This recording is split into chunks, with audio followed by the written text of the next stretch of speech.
தம் கிருபை பெரிதல்லோ என் ஜீவனிலும் அதே இம்மட்டும் காத்ததுவே இன்னும் தேவை கிருபை தாருமே இன்னும் தேவை கிருபை தாருமே.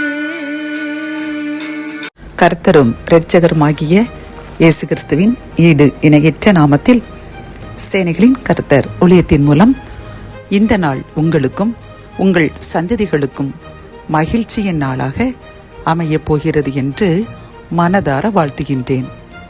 இன்று நாம் அறியவிருக்கும் கிருபையின் வார்த்தைகள் மத்தேயு 25 அதிகாரம் 21 வசனம்.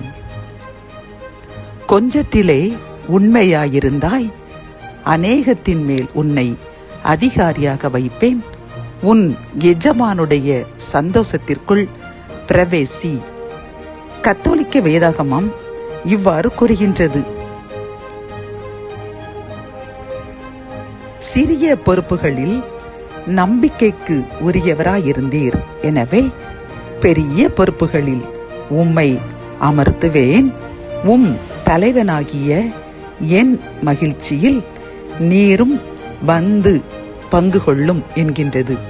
பிரியமானவர்களே, இன்று இந்த கிருபையின் வார்த்தைகள் மூலம் கர்த்தர் நமக்கு கூறும் ஒரு நல்ல ஆலோசனையும் அறிவுரைகளும் என்னவென்றால், கொஞ்சத்திலே நாம் உண்மை உள்ளவர்களாய் இருக்கும் பொழுது கர்த்தர் நம்மை அநேகத்தின் மேல் அதிகாரியாக வைப்பேன் என்று உறுதி கூறுகின்றார். பிரியமானவர்களே, கர்த்தர் நமக்கு தந்த இந்த தருணங்களில் நாம் அவருக்கு சாட்சியாக வாழ்ந்து அவருடைய நாமத்திற்கு நாம் மகிமையை சேர்த்து அநேக ஆத்துமாக்களை அவரிடம் நாம் கொண்டு வந்தோம் என்றால் கர்த்தர் அதில் மகிழ்ந்து நம்மையும் நம் சந்ததிகளையும் இந்த பூமியிலே பாக்கியவான்களாக பாக்கியவதிகளாக அநேகருக்கு ஒரு ஆசீர்வாதமான பாத்திரமாக உயர்ந்த அதிகாரங்களை தந்து உயர்ந்த பதவிகளை தந்து ஆசீர்வதிப்பேன் என்று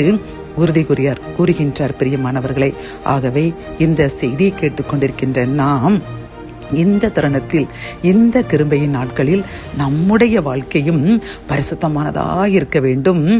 நாம் அது மட்டுமல்ல, அநேகரை நம்முடைய ஆண்டவராகிய இயேசு கிறிஸ்துவனுடைய அவருடைய சாட்சிகளாக அவருக்கு ஊழியம் செய்கின்ற அவரை நேசிக்கின்ற அவருடைய மந்தையின் ஆடுகளாக நாம் அநேக ஆத்துமாக்களை சேர்க்க வேண்டுமாம். பிரியமானவர்களை, இந்த உலகத்தில் தற்பொழுது அநேக ஆத்துமாக்கள் அழிந்து கொண்டு செல்கின்றது.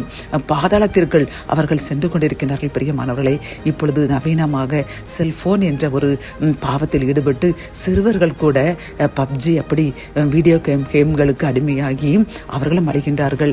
போதை வஸ்துகளுக்கு அடிமையாகின்றார்கள். விபச்சார பாவத்திற்கு அடிமையாகி காணப்படுகின்றார்கள். நாம் அவர்களுக்காக உபவாசித்து ஜெபிக்க வேண்டும். நாம் என்றைக்கும் நம்முடைய குடும்பத்திற்காக தானே ஜெபித்திருப்போம். என்றைக்காவது இப்படி ஒரு ஆத்துமாக்களுக்காக நாம் உபவாசித்து ஜெபித்திருக்கோமா? கர்த்தர் அதை விரும்புகின்றார். கொஞ்சத்தில் உண்மையாயிருந்து நாம் பிறருக்காக ஜெபித்து அநேக ஆத்துமாக்களை ஆதாயப்படுத்தி அவர்களை பரலோகத்தின் பிள்ளைகளாக சேர்க்கும் பொழுது கர்த்தர் மகிழ்ந்து நம்மையும் நம் சந்ததியும் உயர்ந்த அடைக்கலத்தில் வைத்து பெரிய பெரிய பொறுப்புகளை தந்து அநேகருக்கு ஆசீர்வாதமான பாத்திரமாக உயர்த்துவாராம். ஆகவே நாம் பிறருக்காக உபவாசித்து ஜெபிப்போம். அநேக ஆத்துமாக்களை கர்த்தருக்குள் கொண்டு வருவோம். ஆசீர்வாதங்களை அளவில்லாமல் பெற்றுக்கொள்வோம். ஜெபம். என் அன்பு தகப்பனே, நீர் இந்த கிருபையின் வார்த்தைகள் மூலமாக கொஞ்சத்திலே நாங்கள் உண்மையாக இருந்தோமானால் அநேகத்தில் எங்களை அதிகாரியாக வைப்பேன் என்று கூறின இந்த கிருபையின் வார்த்தைக்காக நன்றியப்பா. இந்த கொஞ்ச நாட்களில் அழிய போகின்ற ஆத்துமாக்களை நாங்கள் உபவாசித்து ஜெபித்து உமது அண்டையில் சேர்த்தோம் என்றால் எங்களையும் எங்கள் சந்ததிகளுக்கும் உயர்ந்த அதிகாரங்களை உயர்ந்த பதவிகளை ஆசீர்வாதங்களை தந்து உயர்த்துவேன் என்று கூறின கிருபையின் வார்த்தைக்காக நன்றியப்பா. நாங்கள் இன்றிலிருந்து அழிந்து போகின்ற ஆத்துமாக்களுக்காக உபவாசித்து ஜெபிப்போம், அவர்களையும் உம்மண்டை சேர்ப்போம் என்று உறுதியெடுக்கின்றோம். எங்கள் உறுதியை ஏற்றுக்கொண்டு எங்களையும் எங்கள் சந்ததிகளும் உயர்ந்த அடைக்கலத்தில் வைத்து ஆசீர்வதியுங்க. மீட்பர் இயேசுவின் மூலம் ஜெபம் கேளும் நல்ல தகப்பனே, ஆமேன்.